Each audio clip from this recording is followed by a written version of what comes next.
আপনারা জানেন যে গত 2014 সালের 20 তারিখে আমার ছোটবাজন বড় ভাই শহীদ আলহাজ তারিক মোহাম্মদ সাইফুল ইসলামকে সাইফুল ইসলাম ক্রসফায়ারের নামে তাকে হত্যা করা হয়।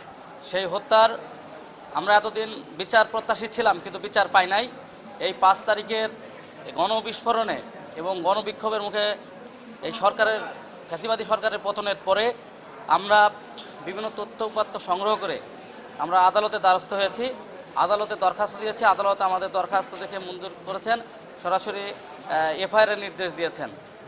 এখানে আমি চাইব যে এখানে যে কয়জনকে আসামি করা হয়েছে সকলের যেন দৃষ্টান্তমূলক শাস্তি হয় এবং এটা একটি যেন উদাহরণ হয়ে থাকে। বাংলাদেশের বুকে যেন আর কোনো মায়ের বুক যেন এইভাবে খালি না হয়। আমার মতো, আমার বাবা মায়ের মতো এবং তার স্ত্রী সন্তানদের মতো যেন কাউকে আর এই বাংলায় যেন কাঁদতে না হয়।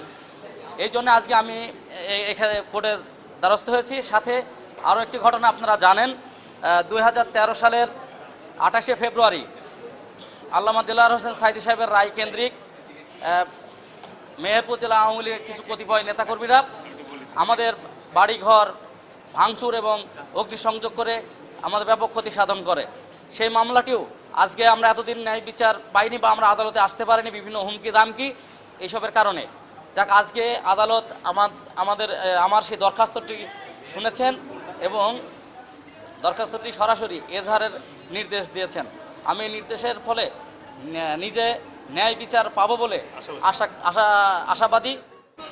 মেহেরপুরে খুব আলোচিত একটা ঘটনা, আমাদের তরুণ নেতা, আমাদের খুব কাছের মানুষ, আমার প্রতিবেশী ছোট ভাই তারিককে আপনারা জানেন। সেই সময় তার নামে কোনো মামলা মোকদ্দমা কোনো কিছু না থাকা সত্ত্বেও কেবলমাত্র কিছু রাজনীতিবিদদের, বিরোধী দলীয় রাজনীতিবিদদের প্রত্যক্ষ প্ররোচনায় এবং তাদের উৎসাহের কারণে প্রশাসন সেই সমস্ত নেতৃবৃন্দকে সন্তুষ্ট করার জন্য তারেকের মতন একটা তরুণ উদীয়মান নেতাকে নৃশংসভাবে গুলি করে হত্যা করেছে।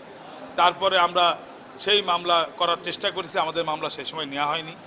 আমরা তাদের বিরুদ্ধে আজকে বিজ্ঞ আদালতে এই বর্তমান প্রেক্ষাপটে আমরা মনে করি যে আমরা ন্যায় বিচার পাওয়ার একটা সুযোগ সৃষ্টি হয়েছে, যে কারণে তৎকালীন যে সমস্ত অফিসার, পুলিশ কর্মকর্তা এবং যাদের ইন্ধনে এই সমস্ত পুলিশের কর্মকর্তারা এই হত্যাকাণ্ড ঘটেছে তাদের সকলের বিরুদ্ধে আমরা মাননীয় আদালতে মামলা দায়ের করেছি। বিজ্ঞ আদালত সন্তুষ্ট হয়ে এটা এফআইআরের জন্য নির্দেশ দিয়েছেন। আমরা বিশ্বাস করি যে এখান থেকে আমরা ইনশাআল্লাহ আমরা ন্যায় বিচার পাবো। সর্বমোট 19 জন পুলিশ কর্মকর্তা সহ পাবলিক বোধহয় 4 জন, মোট 19 জন। বিচারটা এটা আমরা এফআইআরের জন্য গেল, এখন তদন্তকারী কর্মকর্তা তদন্ত করবে, মামলা সংক্রান্ত ম্যাটেরিয়াল জোগাড় করবে, সাক্ষী রেডি করবে, তারপরে আইনের স্বাভাবিক প্রসেস অনুসারে বিচার আসবে। তো জোরের কিছু এটা নিয়ম অনুসারেই হবে।